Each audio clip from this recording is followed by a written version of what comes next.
What's going on, guys? This is Rob, and we are back with Invincible. Yes, we are. Now, in the last video that we did, we basically picked up with the idea that Mark had essentially been gone for like 5 years, right? He had just literally been yanked away, and he was kind of going back and reliving his life and making different decisions and so on. But when the time came for him to decide whether or not this new life was the life he wanted, or to simply go back to his old life, Mark chose to go back to his old life. And in a lot of ways, Eve and his daughter were basically the anchor, right? They were the thing that he had, that he knew he had, that he just simply didn't have in this alternate life. And so the result was that once he returned, 5 years had passed. And so the result of this is that as he shows up here, of course, seeing his daughter for the first time and then realizing she's aged up 5 years, what's really hard hitting here is the fact that he missed so much time. And he doesn't have the ability to time travel, right? It's one of the big things that makes Invincible so different to other comic book stories. He can't go back into the past. So those 5 years are gone. And those are 5 years that he'll simply never be able to get back. Now, of course, Eve is also exceedingly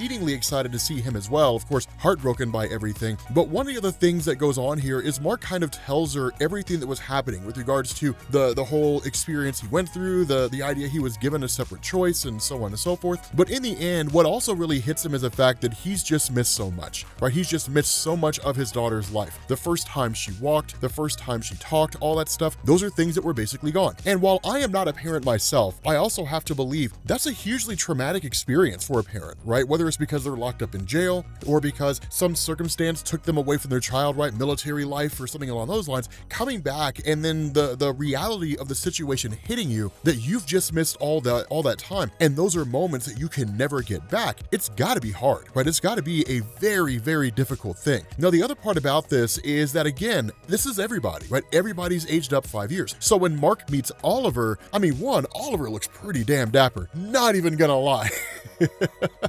Oliver looks pretty good, right? He kind of reminds me of like Howard Stark, right, from the Iron Man comics, but he's aged up 5 years as well. His life is aged up 5 years, like a lot has happened. And one of the things we're going to see here is that all this stuff that's gone on, that a lot of things have changed, and not everything has changed for the good. Now, the other part of this is that with Mark and Eve basically spending time together, one of the things that she reveals is that while she had built a kind of house, for herself and so on, for her and Tara, that at the same time, there was also somebody else during this time period, right? There was somebody else during this 5-year period. Now, the important thing to understand here is the reason for that is because as far as Eve was concerned, Mark was dead. Remember, up until that point, when Mark was gone, he was only gone for a few months, right? 3 months, 6 months, maybe a year or so, but he was never really gone for like a 5-year period. The fact that nobody had any news about him, the fact that nobody had heard anything, it would make good sense that she would just move on. I mean, the alternative is for her to just spend the rest of her life waiting on him to come back, which may never happen.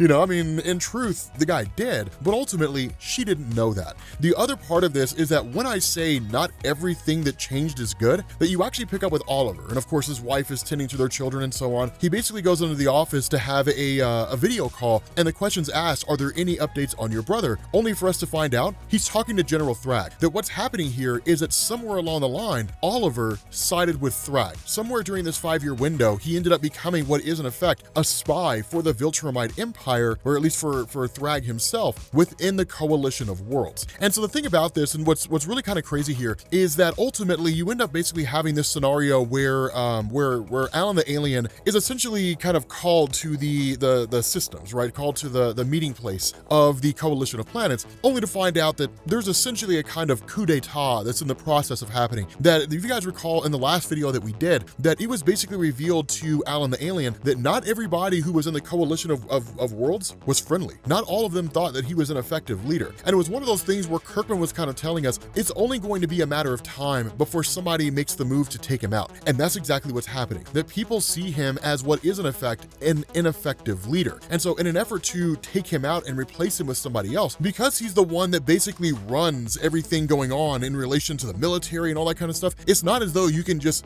kill him off by ordering the military to do it. You can't really have like a vote of no confidence or anything like that. Ultimately, they just got to destroy him, which of course doesn't work. It doesn't really happen at all. And in fact, this guy who's basically leading the coup, this member of the coalition, actually has a detonator in his hand. And when he sets it off, of course, it'll take him out, which doesn't really matter to him because the ultimate goal is to kill Alan the alien. But of course, Alan ends up surviving, albeit in small little pieces. Small little tidbits, right? He barely makes it. And so at this point, we switch back over to Earth, and we actually end up joining up with Rex. Now, we don't know exactly who it is he's talking to, but he's addressing someone and simply saying, I know how you feel, and I respect it. You see what they've done, how they've set back what we've been trying to accomplish by years. World peace will be a generation before the people of this planet can believe it's real. This was a war unlike anything we've ever seen. Do what you know has to be done. He says this wouldn't be you slipping back to the old ways of your people. Look at that monster. Look at what he's done. He has poisoned himself and drained countless worlds to stay alive. He'll never stop. He'll do this again, if not to us, some other innocent world. And that's what we basically end up finding out. He's talking to Nolan, that seemingly Nolan has joined the forces of Rex, right? He's joined the forces of Robot, and now he's fighting on his side. And it just makes good sense, but we'll actually get the perspective of Nolan here in a little while. Of course, at that point, you basically have the moment where Mark ends up meeting the boyfriend, or at least the former boyfriend of Adam Eve, while Mark was gone. Now, here's an important thing to understand. How it is that people deal with the perceived breakups or the deaths of a loved one in terms of like a partner or something like that, those are wide and varying. Some people don't recuperate for months. Some people don't recuperate for years, or I guess recover is the way to phrase that. For some people, it takes months or years or what have you. Others are right back in there again. For the ones who are right back in there, as I understand it from the different books that I've read, it's usually filling a hole, right? You can't really build an actual relationship based off of that. But the reality is that for this particular guy here, on the surface, he's kind of like this muscular guy, right? He's really well built. The reality is the person he is on the inside. And what you'll actually find out is the guy's a prick, right? So one of the things that happens is that basically with Alan being injured, this guy along with his sister just kind of showed up here. Now, the story given here is, well, we heard that Alan was injured, he wanted to stop by, but the reality is he wanted to talk to Eve. And that while Mark is there, he says like, can we talk alone? And she says, no, anything that you can say to me, you can say in front of Mark. And he's like, I mean, if you really want me to, but he's like, okay, like you are a vibrant, energetic creature and you deserve to be happy. It makes me ill to know that you let archaic familial obligation weigh you down. You should live for you. He says, and I know he can never make you feel the way that I made you feel. And of course, she freaks out and immediately attacks him. Now, one of the things to know, and I've heard of people doing this, that's a way that you kind of weasel in to like a grieving person, man or woman. Women do it to men do it to women, but it's like, look, I get that you're struggling. Let me be your shoulder to cry on while you're going through these tough times, and then ultimately, if they're really just kind of a sleazy person, they'll use that to worm their way in, right? It's a pretty shady thing to do. The thing about this is that once you basically have his sister that kind of pokes her head out, she basically says like, Eve absolutely loved my brother. They were good together. He made her happy. The problem was Eve was too attached to that little child that you guys have. And when he asked her to choose between her, that little girl, and him, she chose a little girl. Now, let me tell you guys something. That's how I know that guy is a dick. Any man that would run up on a single mom and say, you need to choose between your child or me, that guy's an idiot, because I can't really think of very many single moms that would put their love interest above their child. But any reasonable human being would not, right? No real reasonable human being would do that. And so again, that's one of those things where it's just kind of like, no, like this is never going to happen. Like that's just never, ever, ever going to happen.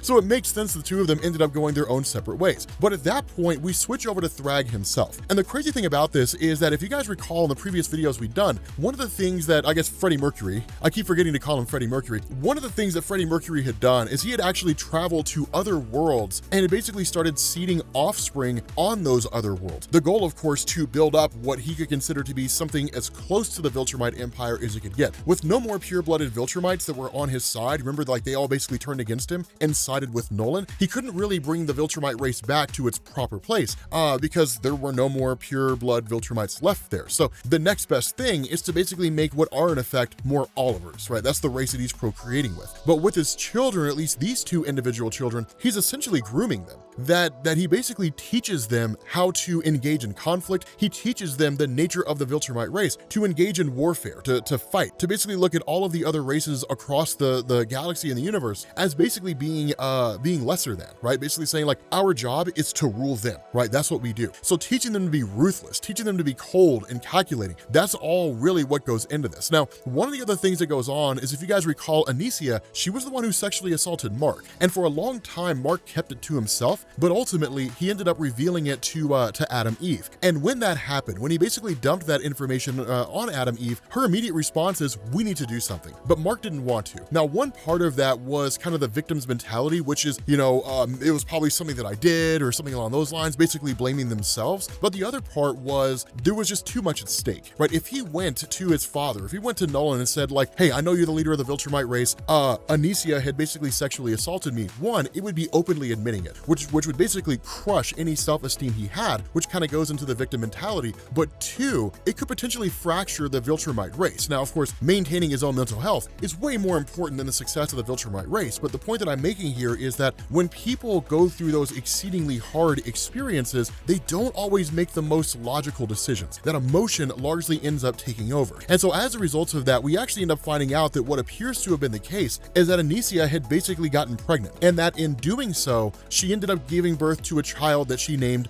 Markley. Now, the reason why I say this is basically the child of Mark is because this kid looks like they're about 5 years old, right? It looks like that's the case. The timeline fits perfectly. So when she had initially assaulted Mark, she ended up becoming pregnant, and then of course gave birth to his child. But following this, you basically switch over to Mark and Nolan meeting up with Robot, right? Meeting up with Rex. And this again is where things get really, really interesting here, right? In the statement that he makes to them, he says like, do you know how many people died in this invasion attempt, right? Obviously some other dimensional alien race tried to invade or successfully invaded but was ultimately repelled. And he says 1,513. He says, I don't mean to be proud of the deaths of so many people, but that was an achievement that should be recognized. We're only a week into cleanup and already the building process is well underway. He says people are scared, but they're safe and they are fed. Steps are already being taken to prevent these kinds of things from happening in the future. And he says it's not just the ones you knew as heroes who are helping in the efforts. Even the villains have united under my leadership for the good of all. And he says a place for everything and everything in its place.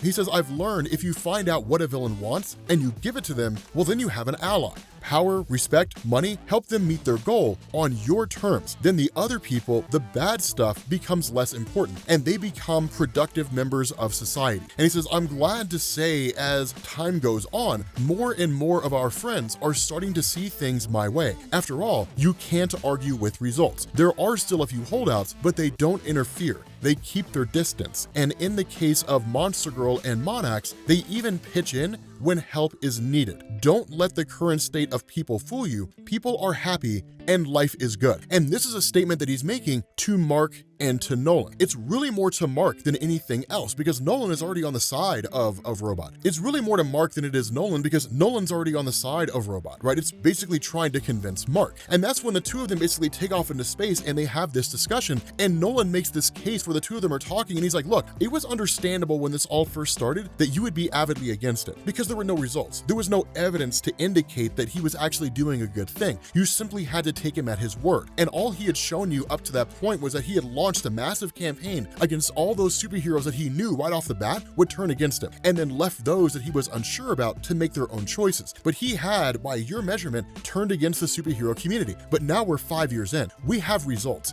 The reality here, Mark, whether you agree with it or not, is the world is a better place. Crime is at an all-time low. People are not starving. There is no more economic or social inequality in the world. The world is better than it's ever been. He's like, initially, Rex didn't really have a face to this stuff. He just kind of operated in secret, operated in the shadows, but ultimately he made himself public. And that when the time came when a new president was elected, he never ran. Instead, people wrote him in. People loved him so much that they actually added him to the ballot and then voted for him that way. But when it was revealed that he had basically won the office of the presidency, he turned it down. He's not looking for absolute power, Mark. He's not looking to be king. He's not looking to run the country or the world or anything like that. And that's where Mark really, in a lot of ways, kind of starts grasping at straws. And it's like, well, I mean, what makes you think that this alien invasion wasn't something he orchestrated, right? In order to make himself look good to everybody, right? To stay in everybody's good graces. In reality, what Mark is doing is looking for reasons to maintain his possession. All the evidence contradicts everything that Mark is saying. There's nothing here to indicate that people don't have freedoms. There's nothing here to indicate that they can't speak ill against Rex or anything like that. If anything, they have no reason to. They absolutely love him. And that's kind of the interesting thing, is it's basically Mark just grasping at straws. It's, well, no, there's got to be some kind of a problem here. There's got to be something wrong with what's going on here, and I will discover it. There's got to be something. There's no way that we could have some situation where a person of their own volition and from a place of being altruistic basically seizes power and then makes the world better. The reality here is that's entirely the case, that the whole of human history kind of reflects the fact that if people wanted things to be better, they would be better. But people are slow to change, and oftentimes people will fight against change. And the reality, as far as Rex realized it, was if people will not change of their own accord, and if people will not make the world better, then I will make them. And ultimately, people sided with that, right? They respected a good leader that drugged them into the future, even if it had to be done kicking and screaming. And so that's the crazy thing about that, right? That's the crazy thing, is that it really seems to